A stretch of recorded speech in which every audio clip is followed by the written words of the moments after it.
Alhamdulillah al-malikil haqqil mubin allazi habana bi imani wa yakin wassalatu wassalamu ala nabiyina sayyidina Muhammadin wa mursalin wa ala alihi wa ashabihi ajmain amma ba'du. Hadratal muhtaramin summa ila hadratil kiram min jami'i sayhina ayyuhal mukarramun sahibal fudala allazi yaqduruna fi hadzal masjid jami' amanan sadaqallahu nuran wa ihsanan. Jemaah, minggu lalu kita sudah menjawab dua pertanyaan ya.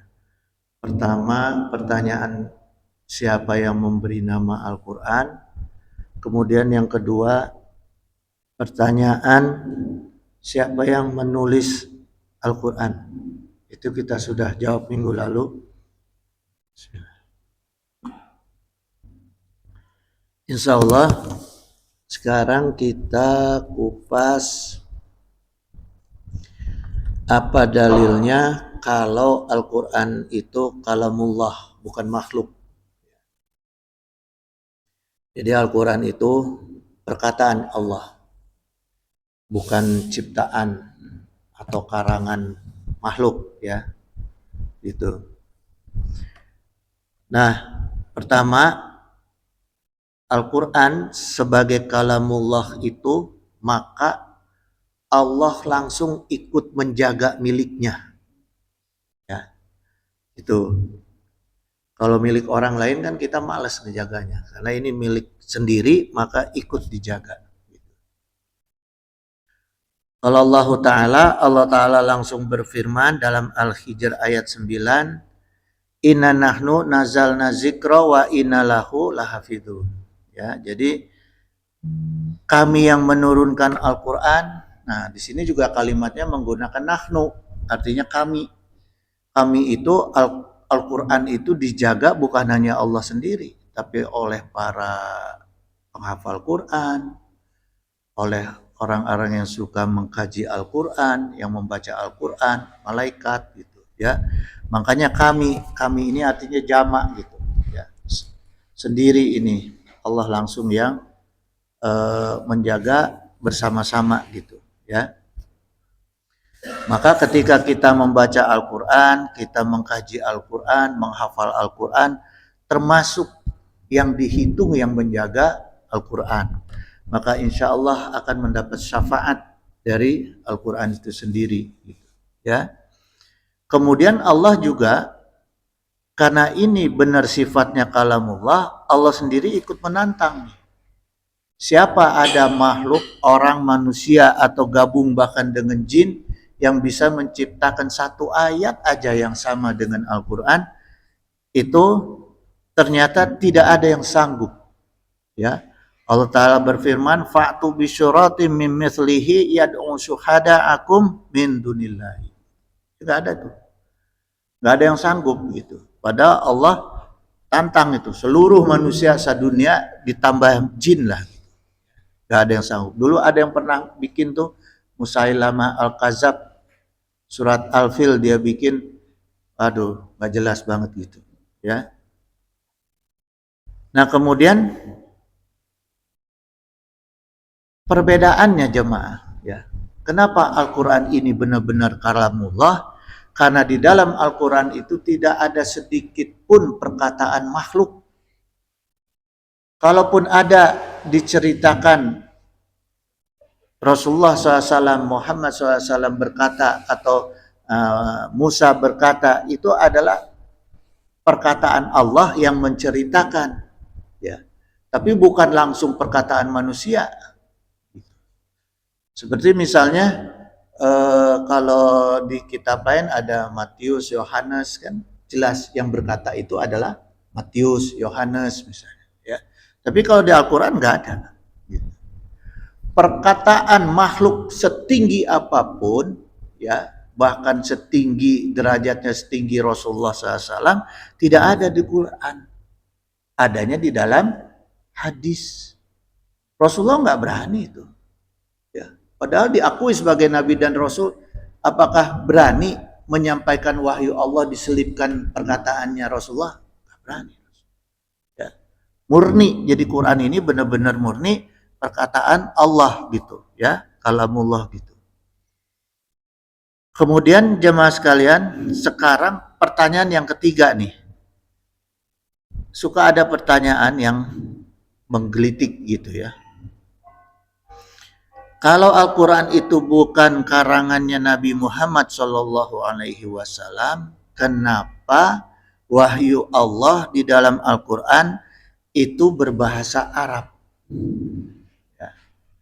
Apakah karena Muhammad Shallallahu Alaihi Wasallam orang Arab, maka ditulis dalam bahasa Arab? Ya. Kalau gimana kalau misalnya ternyata Muhammad SAW lahir di Inggris, apakah bahasa Inggris? Atau lahir di Cianjur, bahasa Sunda? Ya, ini pertanyaan-pertanyaan seperti ini nih yang ingin melemahkan kedudukan Al-Quran, gitu ya, dikaitkan dengan keberadaannya Rasulullah SAW. Sekarang begini jamaah, kalau ada orang yang bertanya, kenapa wahai fulan kamu pilih yang A atau pilih yang B? Ya.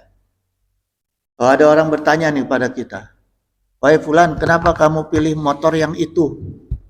Atau kenapa kamu pilih mobil yang itu? Biasanya orang jawabnya gimana? Kalau ada pertanyaan seperti itu. Karena sesuai dengan kebutuhan saya. Orang memilih sesuatu itu pasti karena kebutuhan dia. Nah sekarang kenapa Al-Quran diturunkan dalam bahasa Arab? Kebutuhannya Allah. Untuk bisa menyampaikan wahyu. Ya. Maka Allah Ta'ala berfirman dalam Quran surat Yusuf ayat 2, Inna nazalnahu Qur'anan Arabia. Ya. Jadi sungguh kami menurunkan Al-Quran berbahasa Arab la'alakum ta'qilun. Nah, ini kalimat di ujungnya ya. La'alakum ta'qilun, supaya kamu mengerti. Jemaah. Karena apa? Yang Allah sampaikan wahyu ini bahasanya Allah. Bukan bahasa manusia atau bahasa jin, bahasa makhluk. Maka yang Allah pilih bahasa Arab supaya kita bisa mengerti ya. Nah, sekarang gini jamaah, kenapa harus begitu? Karena wahyu Allah itu syarat dengan ilmu.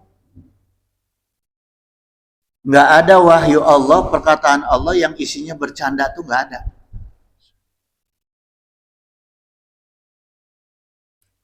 Kalau kita ngomong kan suka ada isengnya tuh, ada bercandanya ya,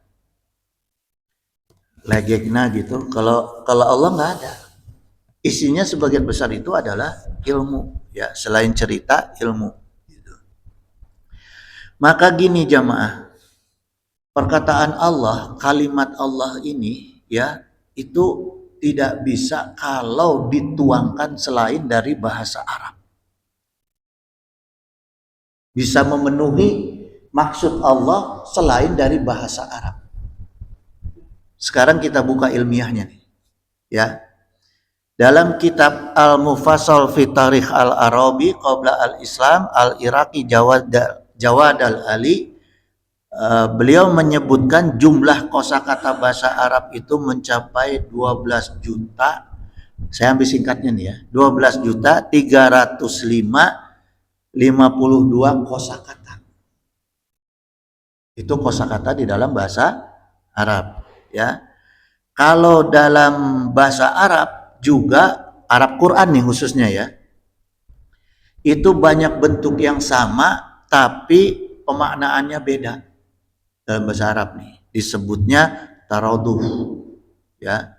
Nah kemudian bahasa Arab itu banyak ragamnya. Bahkan dari satu akar kata bisa muncul banyak ragam yang memiliki permaknaan yang beda-beda. Pernah saya kalau nggak salah sampaikan di sini, Allah menceritakan wajib aja ada pakai kutiba, ada pakai fardu. Ya. Kutiba itu kalau dalam kamus bahasa Arab artinya apa? Tulis. Kataba yaktubu, tulis menulis. Tapi kenapa Allah wajib pakai kata kutiba? Karena di depannya disambung ala. Maka artinya itu wajib yang mempunyai batas waktu. Kewajiban yang mempunyai batas waktu. Jadi kita paham tuh sekali baca di Quran, ya ayyuhallazina amanu kutiba alaikumusiyam. Berarti kita tahu, oh wajibnya puasa itu ada batas waktunya. Nggak boleh kita melaksanakan puasa seumur hidup atau tanpa buka, tanpa sahur, nggak boleh. Ya. Fardu digunakan ku Allah untuk keterangan-keterangan wajib yang tidak ada batas waktu. Contohnya misalnya pembagian waris tidak ada batas waktu. Maka pembagian waris itu tidak harus langsung meninggal langsung dibagiin, enggak. Bahkan yang wajib dulu adalah hutang-hutangnya. Gitu, ya. Nah, ini kelebihannya bahasa Arab. Jemaah. Ya, sholat pakai perintah wajibnya pakai apa? Hah? Kitaban mauqutan. Perintah wajib yang ada waktunya. Keterangan waktunya, ya. Maka sholat juga nggak bisa sembarangan waktu, ada waktu haramnya. Gitu, ya. Nah, sekarang kalau dalam bahasa Arab misalnya, ya, makna yang sama nih untuk melihat aja, ya. Ada ro'a, nazaro, syahada, basya, ayana, absaro. Nah, jadi bahasa Arab lah satu-satunya bahasa yang dipilih ku Allah. Karena apa? Yang bisa mewakili semua penyampaian maksud-maksudnya Allah. Kosakatanya begitu banyak. Bahkan kalau dikembangkan itu bisa miliaran itu kalau kita ngafalin tasrif itu. Ya. Itu, ya. Nah, sekarang dalam bahasa Inggris nih, kamus bahasa Inggris Oxford itu isinya ya cuma 171.146 ribu. Gitu. Bahkan 47.156 itu udah nggak digunakan lagi. Itu dalam bahasa Inggris. Jadi nggak mungkin Allah menuangkan dalam bahasa Inggris, nggak cukup, nggak mampu, gitu, ya. Bahasa Indonesia itu cuma 127.000 kosakata. Bahkan Rektor UI dulu, Prof. lupa saya, Prof. Kamil apa ya, itu mengatakan untuk mencapai mahasiswa hanya perlu dibutuhkan 10.000 kosakata. Untuk mahasiswa tuh, ya. 10.000 kosakata. Nah, berarti Al-Quran berapa kosakata? Supaya bisa membedakan mana ini kalamullah, mana ini karangan manusia. Gitu. Ya. Itu jemaah. Jadi karena Allah yang bicara, maka kata-katanya juga kata-kata, perkataan, kalimat Allah yang digunakan. Ya. Ciptaan Allah langsung. Ya. Nah, maka jamaah sekalian, Rasulullah yang menerimanya juga harus yang umi, harus yang buta huruf. Kenapa? Karena masih kosong. Dengan kosakata yang begitu banyak, kepala kita udah diisi berbenturan itu. Ya, nggak akan cukup. Makanya dipilihnya Nabi Rasul yang masih kosong kepalanya, gitu, ya. Jadi bisa menerima wahyu itu secara utuh, ya. Kemudian juga tidak akan ada benturan dengan konsep bacaan yang sebelumnya dia baca, gitu. Karena dia akan rumit itu menerimanya. Kita aja coba yang udah belajar bahasa Inggris, bahasa Jerman, bahasa Perancis, bahasa apa aja, suruh belajar bahasa Arab, bingung. Maka pelajaran bahasa Arab itu dimulai dari pesantren, dari lulus SD. Bahkan SD itu kita udah mulai mengenali tasrif itu. Gitu. Karena apa? Gak boleh ada konsep bahasa dulu. Harus dimulai bahasa Arab dulu. Bahasa Arab Quran ya. Gitu. Sehingga yang lain itu menyesuaikannya gampang. Tapi kalau dimulai dari kita mempelajari bahasa lain dulu akan kesulitan gitu, jemaah ya. Karena ada kosakata, kalimat, isi makna itu yang sudah mempengaruhi duluan, mempengaruhi pikiran, mempengaruhi jiwa kita. Gitu. Ya. God ketemu Allah, bingung lagi. Ya. Ada Allah, ada Robbi, Rob. Bingung lagi. Gitu. Ini yang benar yang mana? Yang God, yang Allah, apa yang Rob? Gitu, ya. Nah, karena itulah jemaah, kenapa Al-Quran itu bisa terjaga isinya secara utuh ya sampai akhir zaman. Karena tidak ada campur tangan makhluk, murni itu. Ya. Nah, berbeda dengan bahasa Arab. Oh, itu karena aja bahasa Arab berarti hebat, bahasa Arab tuh bahasa yang tinggi. Enggak. Yang tinggi itu bahasa Arab Al-Quran. Bahasa Arab yang selain Al-Quran itu ada yang Kipti, ada yang Amiyah. Nggak sama. Al-Ma'un. Kalau di Arab kita biasa dengar Moya. Ya, beda. Jadi nggak sama gitu. Ya. Saking tingginya kosakata sastra bahasa Arab di dalam Al-Quran, yang dulu orang Arab itu jahiliyah, maka sekarang bahasa Arab Al-Quran itu dipelajari menjadi bahasa Arab Fushah namanya. Ya, bahasa Arab Fushah itu bahasa Arab baku. Maka sekarang kenapa kita kena sama Al-Quran bahasanya dengan bahasa Arab orang Arab yang berpendidikan bahasa Arab Fushah? Tidak, orang Arab yang ngikutin Al-Quran. Karena Al-Quran dulu turun baru ada bahasa Arab yang baik. Sebelum ada Al-Quran ya biasa aja kayak kita di Betawi, ente aneh. Majnun ente. Gitu. Ya. Setelah ada turun Al-Quran baru ada penataan bahasa Arab. Nah, ini dipakai oleh orang Arab. Ya. Sehingga dia derajatnya naik. Orang Arab derajatnya naik. Kenapa? Karena Al-Quran dipakai. Gitu. Ya. Maka sekarang bahasa Arab Al-Quran itu menjadi standar baku bahasa Arab untuk bahasa resmi perguruan tinggi, bahasa resmi bangsa Arab, bahkan untuk penulisan-penulisan ilmiah. Itu menggunakan bahasa Al-Quran, ya, struktur bahasa Al-Quran. Nah, kemudian Al-Quran sebagai kalamullah itu salah satu faktanya juga hanya satu-satunya kitab suci yang bisa dihafal oleh banyak manusia. Gitu. Ya. Tidak ada kitab suci yang bisa dihafal oleh banyak manusia. So, kita mau menghafal satu ayat Al-Quran, Al-Fatihah aja kita hafalin.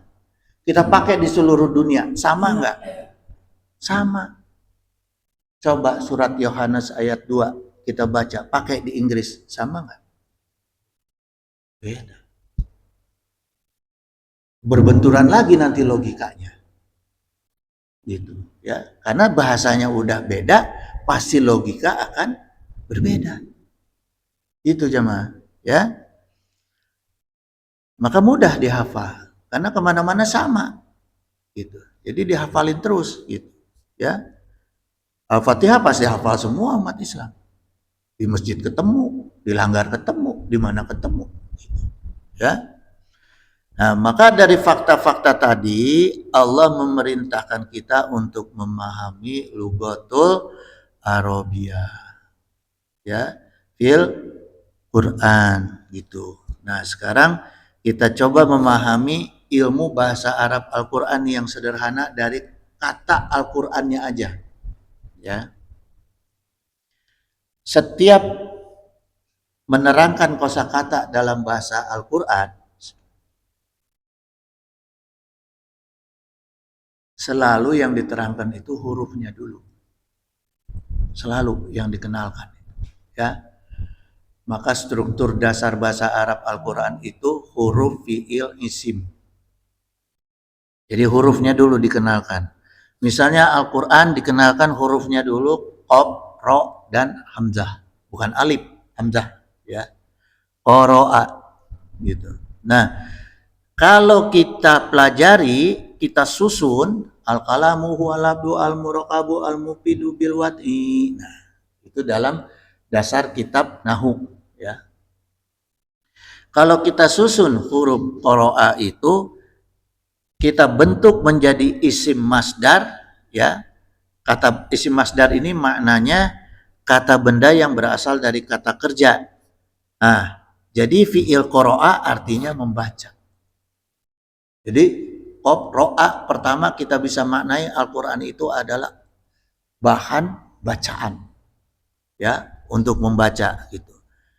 Seperti juga misalnya dibentuk dalam fi'il madi, ya, kata kerja lampau, qoro'a artinya membaca. Orang bisa membaca, bisa sekarang, bisa kemarin, ya. Kalau ke depan akan membaca, gitu, ya. Kemudian ada qoro'a, ya, qaf, ro, dan hamzah itu dibentuk dalam masdar masdar simai. Kata kerja yang menunjukkan satu kejadian atau perbuatan yang tidak memiliki keterangan waktu, ya, tidak memiliki keterangan tempat dan subjek, gitu. Maka Al-Quran itu disebut Qur'anan, ya, Qur'anan dari qoro'a, jadi Qur'anan. Apa Qur'anan? Bacaan Al-Quran. Nah, ininya bendanya nih, Qur'anan, ya. Kenapa pakai masdar simai? Karena membaca Al-Quran tidak perlu ada waktu, kapanpun boleh, ya. Itu tidak perlu ada subjek, gitu, ya. Qur'anan. Kemudian bentuk masdar qiyasi, masdar yang wazannya itu udah ada di dalam tasrif, udah diatur tuh dalam struktur bahasa Arab, ya. Itu qiraatan. Kita sering dengar kan orang ngomong qiraah katanya, ya. Itu qiraatan. Qiraatan itu adalah pembacaan artinya, atau pengajian, mengkaji Al-Quran, qiraah gitu, ya. Itu pembacaan. Nah, pengajian. Sekarang apa makna ngaji? Ngaji itu bahasa Arab apa bahasa Indonesia? Indonesia, ya. Kenapa kok ulama dulu pakai kata ngaji? Apa artinya ngaji? Apa bedanya belajar dengan ngaji? Atau dengan mengkaji tadi? Apa bedanya? Ayo. Ngaji itu cekolot baheula, ya, kata ulama dulu itu mengasah jiwa. Jadi kalau kita qiraatan itu membaca Al-Quran sambil mempelajari harus sampai kepada jiwa. Harus bisa ngasah jiwa kita. Maka kalau kita baca ilmu pengetahuan hanya sampai pada otak. Ya. Kita baca nih buku-buku ilmu pengetahuan, buku apa aja. Sampainya di mana? Di otak. Mempengaruhi jiwa enggak? Enggak, aya gegelo.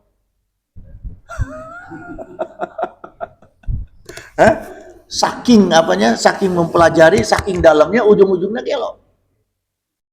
Coba Al-Quran dikaji dengan kita, menjadikan jiwa kita, maka kita jadi orang alim, orang yang taat, ya. Itu jemaah, itu mantap, jangan sembarangan ayo ngaji tapi tengerti. Ya, gitu. Nah, sekarang qara'a dalam bentuk fi'il mudhari. Yaqra'u.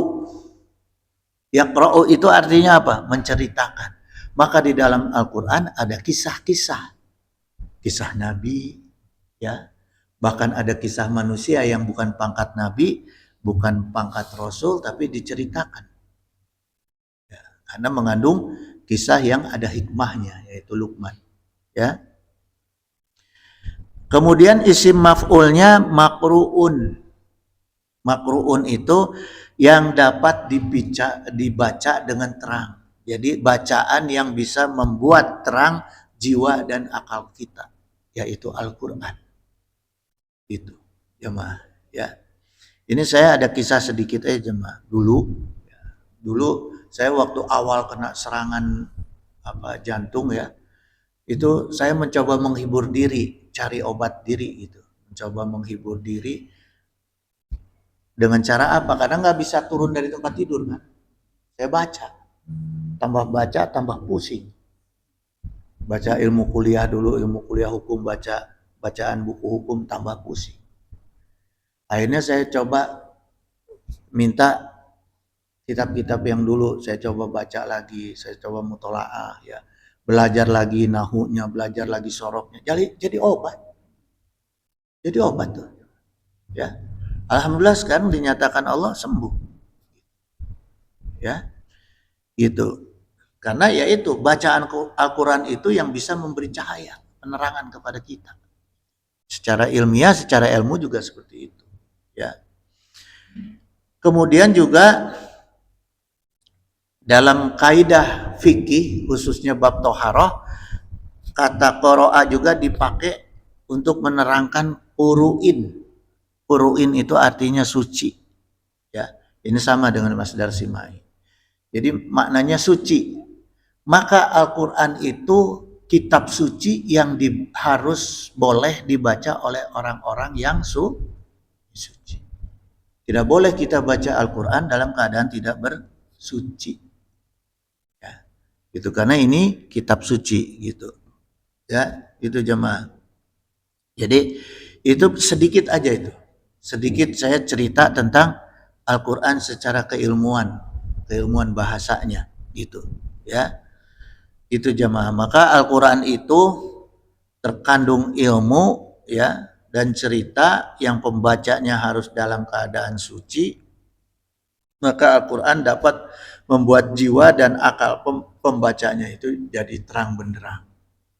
Ya, gitu. Ada nggak kitab yang seperti ini selain Al-Quran? Ya, gitu. Nah, sekarang pertanyaannya, kenapa ya Nabi akhir zaman yang dipilih ke Allah sebagai penerima Al-Quran, Muhammad Shallallahu Alaihi Wasallam, bukan Bani Israel? Sedangkan nabi-nabi sebelumnya dari Bani Israel. Untuk menerima kitab akhir zaman justru orang Mekah, orang yang di tengah lembah, yang tidak punya budaya, ya bahkan dikatakan jahiliyah gitu. Ya, kenapa dipilih dari kalangan itu? Ya, dan lagi setelah saya telaah jemaah, ya, Bani Israel dengan Rasulullah itu kan nggak ada bedanya, sama-sama keturunan Ibrahim alaihissalam. Ya. Cuma bedanya Rasulullah mah dari istri muda, Bani Israel dari istri tua. Tamatak ulah ngajago nu keturunan ti istri tua. Ya, gitu. Karena yang dipilih ke Allah justru dari keturunan istri muda. Ya. Artinya apa? Haknya sama. Sama haknya. Baik anak dari istri muda maupun istri tua haknya sama. Sama-sama diberikan kitab ke Allah. Gitu, ya. Jadi jangan suka membeda-bedakan tanu nyandung. Di mata ayahnya. Nah, kemudian Nabi yang dipilih dari sebuah daerah lembah kecil yang tandus, tapi kenapa dipilih Muhammad SAW? Gitu, dari daerah yang lembah kecil yang tandus. Jangan salah, Rasulullah itu tadi saya sampaikan keturunan langsung juga dari pendiri Ka'bah. Setelah Ka'bah hancur didirikan kembali oleh Nabiullah Ibrahim. Gitu. Jadi sama-sama keturunan dari pendiri Ka'bah. Dan kenapa yang dipilih Muhammad? karena hanya Rasulullah Muhammad SAW yang keturunan-keturunannya yang langsung menjaga dan memelihara Ka'bah. Di mana ketika itu Bani Israel? Tidak ada di sekitar Ka'bah. Bani Israel nyebar ke seluruh dunia. Tidak ada yang di Mekah. Kok dipilih yang orang jauh? Ya nggak mungkin. Kita pasti milih yang memang sehari-hari ngurus rumah kita untuk menempati rumah kita. Untuk membawa amanah rumah kita. Itu jemaah. Ya, jadi Bani Israel jangan sirik, nggak diangkat jadi nabi. Oh, mana anak kemana-mana. Tidak mau duduk di situ karena daerahnya tandus, ya dianggapnya nggak mau Bani Israel, nggak mau ngurus Ka'bah, padahal dia ngaku keturunan Nabi. Itu kan orang licik seperti itu, ya gitu. Maka Allah pilih langsung yang ngurus di situ, yang ngurus air Zam-Zam, yang ngurus Ka'bah, ya. Kemudian dikenal sebagai Quraisy. Ya. Nah ini dipimpin pertama itu oleh Qusay bin Kilab, kakek keempat daripada Nabi Shallallahu Alaihi Wasallam, gitu, ya. Itu jamaah. Jadi ada alasan-alasan, bukan tidak ada alasan. Gitu. Cuma orang suka tidak mau menelaah, memutolaah sampai sejauh itu. Gitu, ya. Nah kemudian jemaah sekalian, ternyata Ka'bah itu, ya, Ka'bah itu diciptakan ke Allah, ditempatkan di situ, itu menjadi jalur perdagangan yang menghubungi kepentingan-kepentingan dunia. Maka disebut di tengah-tengah dunia, ya, keberadaan titik Ka'bah itu. Jadi menghubungi Mediterania, Arab Selatan, Afrika Timur, Asia Selatan. Nah orang-orang itu istirahatnya di sekitar itu. Maka dulu dikenal nama Mekah itu bukan Mekah, Bakkah dikenalnya, ya. Bakkah itu artinya tempat berkumpul, ya, bukan Mekah. Ya. Semakin banyak orang yang menyadari, ya, kalau keberadaan Bakkah itu ada Baitullah dan ada sumur Zam-Zam yang berkaitan dengan keagamaan, dengan nilai-nilai tauhid, ya, maka banyak orang yang berkumpul tidak hanya sekedar berkumpul tapi beribadah. Maka namanya lebih dikenal dengan Mekah. Makkah. Bahasa Arabnya Makkah, ya. Bukan Bakkah. Yang tadinya Bakkah tempat berkumpul jadi Makkah. Makkah itu artinya menghapuskan, membersihkan. Jadi orang-orang yang beribadah di sekitar Ka'bah dan meminum air Zam-Zam itu insya Allah akan membersihkan. Itu jemaah. Itu, ya. Jadi nggak sembarangan Mekah. Kita tahu dari mana Mekah. Ya, ada kaitan dengan Al-Qur'an, gitu, ya. Kemudian Allah Ta'ala sendiri berfirman, "Faman hajal baita aw yatamara fala junaha ilaihi," gitu. Maka siapa yang beribadah haji dan ke Baitullah atau berumroh maka tidak ada dosa baginya, bersih semuanya. Karena kita datang ke kota Mekah. Maka bersih karena ada Ka'bah. Tapi kalau datang ke kota Mekah enggak ke Masjidil Haram, enggak tawaf, jangan harap bersih. Balahan Jawa nu aya. Kebanyakan. Ya, gitu jemaah. Nah itu sedikit cerita, ya. Nah sekarang di dalam Al-Quran jemaah itu ada tulisan di tengah-tengah itu yang warnanya suka dikasih warna merah, waliyatalatov di Al-Quran. Itu ada sejarahnya jemaah. Sejarahnya itu ketika Sayyidina Utsman sedang mengucapkan kalimat waliyatalatov, ya, di situ pas dia ditebas, kemudian darahnya menetes ke situ. Makanya dari situlah pencetakan Al-Quran dalam kalimat waliyatalatov itu tengah-tengah Al-Quran, pas yang dibaca oleh Sayyidina Utsman dikasih tinta merah, gitu, untuk mengingatkan, ya, mengingatkan peristiwa pembunuhan Sayyidina Utsman. Nah, kemudian jemaah sekalian, ya, pembuktian lain di dalam Al-Quran juga terkumpul mukjizat semua para nabi dan para rasul. Allah Ta'ala sendiri berfirman, walau anna Qur'anan suyurat bihil jibalu, ya. Kalau ada satu bacaan, alhamdulillah. Kalau ada satu bacaan, ya, walau anna Qur'anan suyurat bihil jibalu, yang bisa membuat gunung-gunung itu berguncang, ya, atau kutiat bihil ardu, atau membuat bumi jadi terbelah, au kulima bihil mauta, atau membuat orang-orang yang sudah mati dapat bicara, itulah Al-Quran. Jadi Allah terangkan, Al-Quran bukan sekedar hanya bacaan, tapi Al-Quran bisa memberikan mukjizat. Mukjizat yang berbentuk fisik maupun mukjizat yang berbentuk non fisik. Ya, mengguncang gunung itu kan mukjizat. Ya kan? Itu membuat orang yang mati sudah dapat bicara, itu juga mukjizat. Ya. Maka nggak heran orang-orang dulu itu, ulama-ulama dulu itu berbicara dengan orang yang sudah mati. Karena memang khusus ini perkara khusus, karena Allah juga terangkan di kalimat akhirnya, balillahil amru jami'a. Gitu. Bisa Al-Quran itu menjadi mukjizat karena sebenarnya segala urusan itu milik Allah. Bagaimana kita mau menjadikan Al-Quran itu mukjizat, manfaat bagi diri kita? Kalau kita mau bisa menjadi milik Allah. Bagaimana caranya kita bisa menjadi milik Allah? Ya kudu ibadah benar. Ya. Ibadah yang benar, syariatnya benar, akidah syariah akhlaknya benar, ilmu tauhid fikih tasawufnya benar, baru kita bisa menjadi milik Allah.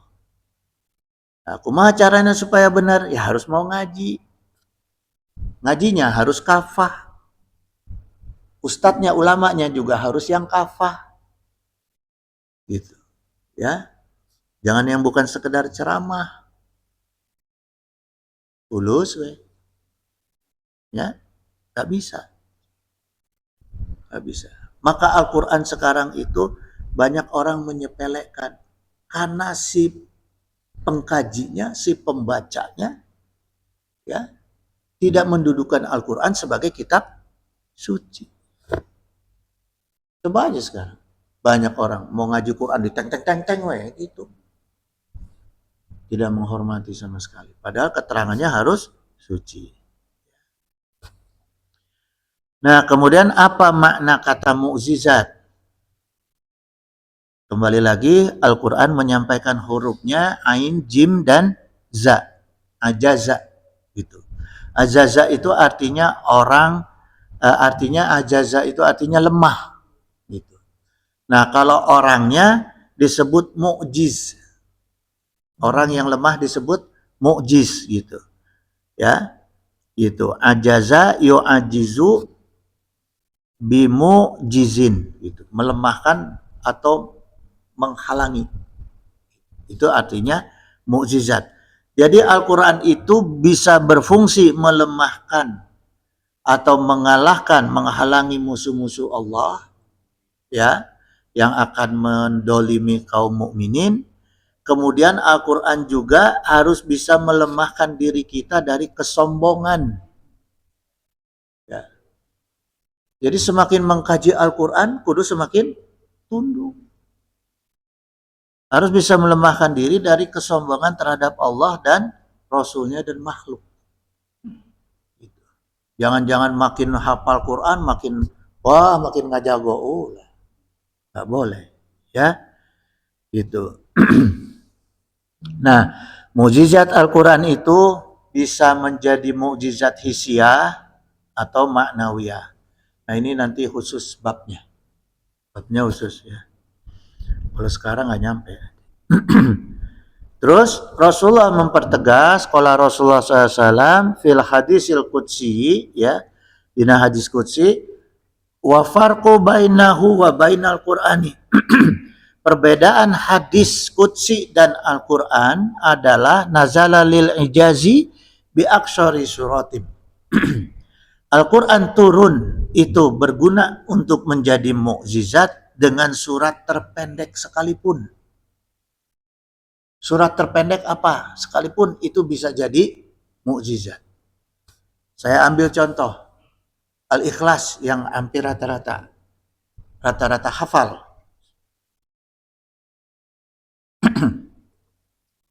Ini kalau di pesantren-pesantren sufi diajarin.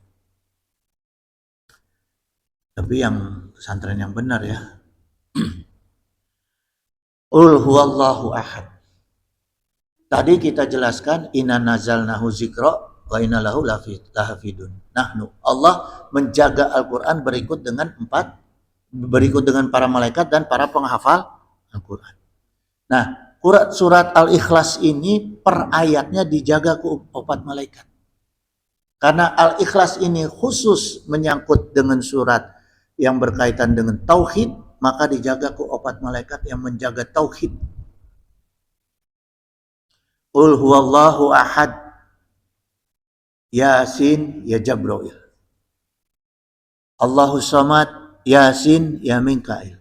Lam yalid wa lam yulad. Yasin ya Israfil. Wa lam yakul lahu kufuwan ahad. Yasin ya Ijrail. Maknanya apa? Manfaatnya apa? Banyak. Mau ijazah?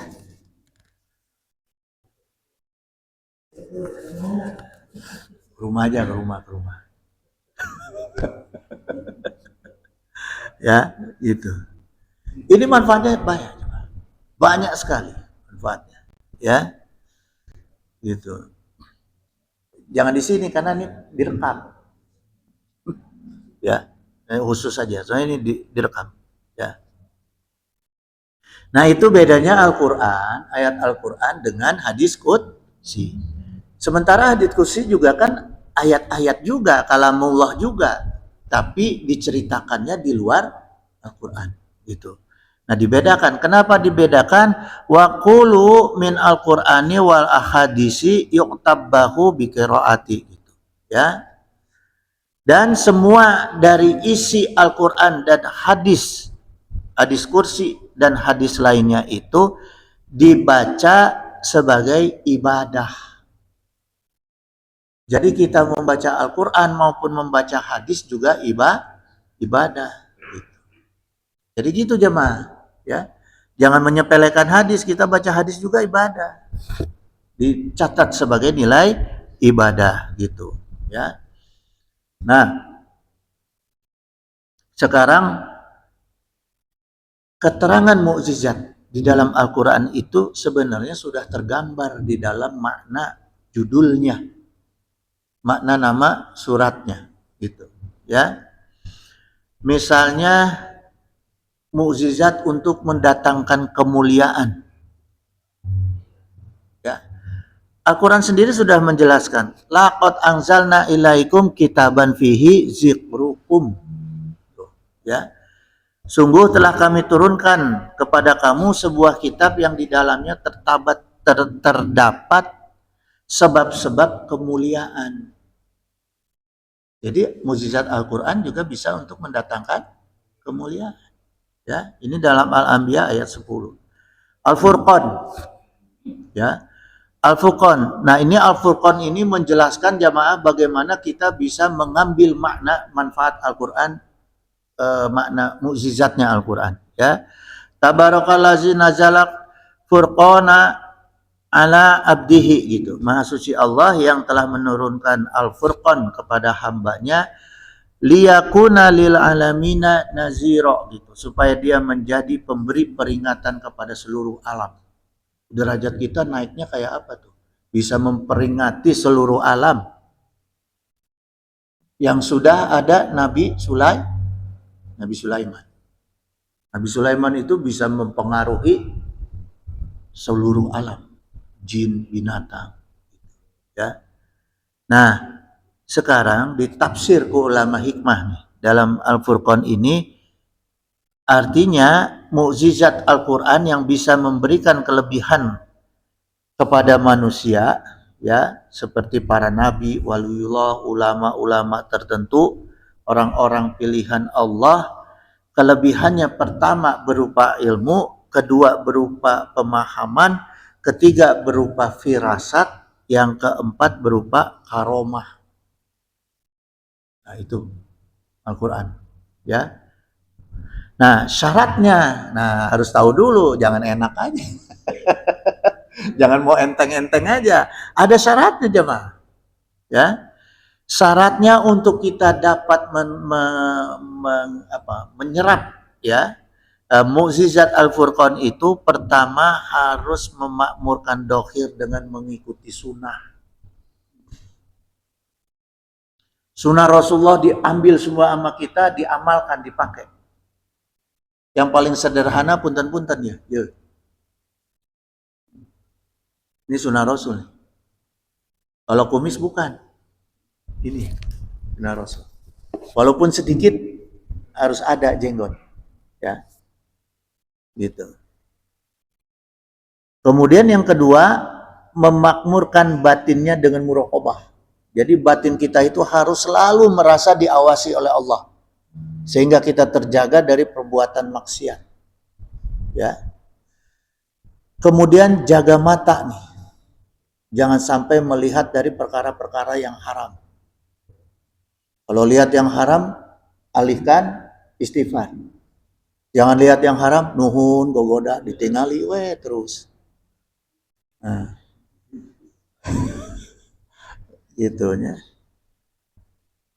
Itu yang ketiga. Yang keempat itu, jiwa tidak boleh ada syahwat. Jiwa kita harus ditolak syahwat. Kalau dalam pikiran gimana ada syahwat? Boleh. Dan itu mah alami manusia. Tapi jangan sampai masuk ke dalam jiwa. Karena kalau sudah masuk ke dalam jiwa akan mendorong amal perbuatan. Kalau pikiran belum tentu. Pikiran kita ada perasaan syahwat tapi ditahan ke jiwa bisa nggak jadi itu. Perbuatan buruk. Tapi kalau masuk ke jiwa jadi. Gitu. Ya. Terus harus menjaga makan makanan yang halal. Jaga sama sekali. Yang halal, yang yang hukumnya nggak jelas. Ya. Hati-hati itu. Gitu jemaah. Ya. Terus yang ketiga harus mau juga dengan meningkatkan zikir kepada Allah. Kalau torekat-torekat itu kan ada yang zikirnya sampai berapa ribu, tapi nggak jadi wali. Kenapa? Karena syarat dohirnya nggak dipakai. Zikirnya doang, zikirnya jutaan, anger ini ngali TV. Itu bisa. Ya. Kalau orang-orang yang sudah mau mengambil keilmuan torekat itu harus tidak boleh ada TV di rumah. Tidak boleh ada TV, tidak boleh ada radio, ya. Gitu.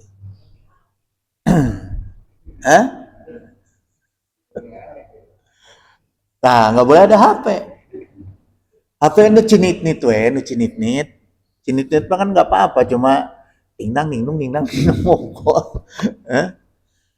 Kalau saya dipakai ngaji HP. Ya. Pembelaan. Tapi kadang-kadang sok aya nu lewat oge tah. Pas dibuka cerecet nuhun gogoda astagfirullahaladzim. Ya. Gitu. Tapi sok aya nuhun gogoda na heula. Ngaranna jelema, ya. Gitu, ya. Nah, kemudian Al-Qur'an itu mukjizat cahaya. Mendatangkan cahaya. Ya. Wa anzalna ilaikum nuron mubinan. Cahaya yang terang menderang, mubinan. Cahaya yang membuat diri kita itu tidak terjebak dalam kegelapan, baik kegelapan akhlak, ya, kegelapan dohir, itu maupun kegelapan jiwa gitu. Insya Allah kita tidak akan termasuk gini jemaah. Ya. Kalau kita mau jalan nih di antara pertigaan, perempatan, baiknya belok kanan atau belok kiri. Nah, kalau orang-orang yang sudah mendapat cahaya Quran itu akan dituntun. Ya. Keluar dari rumah bismillah we. Udah. Ada itu ada yang bawa mobil saya kalau dengar saya udah bismillah dia ngebutnya seenaknya. Kan orang sok aya sieuna oge ya ditegur juga Mas. Dek kalem atuh aing angges bismillah yeuh cenah kitu. Ya. Kemudian Al-Qur'an itu menjadi ilmu dan Al-Qur'an itu menjadi sifat. Tapi ingat jemaah, ini saya punya pengalaman pribadi khusus. Kemarin itu ketika anak saya dalam keadaan sakit, itu saya membaca bacaan khusus, doa-doa khusus untuk sifat. Meminta supaya ada mukjizat Al-Quran menyembuhkan penyakitnya anak saya. Tapi ternyata bukan itu. Sifat dalam makna Al-Quran ini penyelamat, penyembuh di dalam alam barzah dan alam akhirat. Gitu, ya. Bukan menjadi penyembuh untuk panjang umur, bukan. Sekalipun kita baca Allahumma tawil umurona, nggak bisa. Gitu. Karena yang disembuhkan oleh Quran, yang diberikan syafaat oleh Quran itu untuk kepentingan jiwa kita. Keselamatan jiwa, bukan keselamatan dohir. Kalau keselamatan dohir, hak mutlak Allah. Ya. Mangga. Gitu. Ya. Wa syifaun lima fi suduri wa hudan wa rahmatun lil mu'minin. Al-Qur'an itu sebagai penyembuh bagi penyakit-penyakit di dalam dada. Ya. Dan petunjuk dan rahmat bagi orang-orang yang beriman. Jadi penyakitnya yang di dalam dada. Ya. Maka panglima perang umat Islam itu siapa? Khalid bin Walid. Tubuhnya itu nggak ada satupun sisa yang bekas tebasan pedang. Tapi nggak meninggal. Gitu. Tapi tembus nggak? Tembus. Ahli Quran bukan? Ahli Quran. Gitu. Ya. Jadi jangan berharap orang-orang yang kebal bacok, kebal ini, kebal itu memang benar-benar dari Al-Quran. Enggak. Selamatnya iya gitu. Tapi bukan berarti jadi kebal. Ya. Kemudian mukjizat mubin yang memberikan menerangkan gitu ya. Dan banyak sekali jemaah sekalian ya keterangan-keterangan mengenai mukjizat Al-Qur'an. Nanti kalau mau khusus ini kita belajarnya khusus tapi bukan ke saya. Ya, karena saya tidak mengaji khusus untuk mendalami mukjizat Al-Qur'an. Itu harus ke ulama-ulama. Nggak tahu sekarang masih ada apa enggak tahu. Ya. Gitu. Karena menjaga dirinya yang susah, bukan mencari ilmunya. Terutama kebersihan diri. Itu yang susah. Ya. Itu jamaah sekalian, udah jam 6. Ya, insya Allah minggu depan kita kupas bab yang lain. Ya. Kalau mau ada yang khusus-khusus cerita-cerita mukjizat yang berkaitan dengan yang sederhana-sederhana, insya Allah gitu. Tapi jangan di publik ya, khusus saja di rumah. Gitu. Innahu sami'un qaribun mujibud da'wat wa yaqdi hajat subhanaka Allahumma wa bihamdika asyhadu an la ilaha illa anta astaghfiruka wa atubu ilaik. Wallahu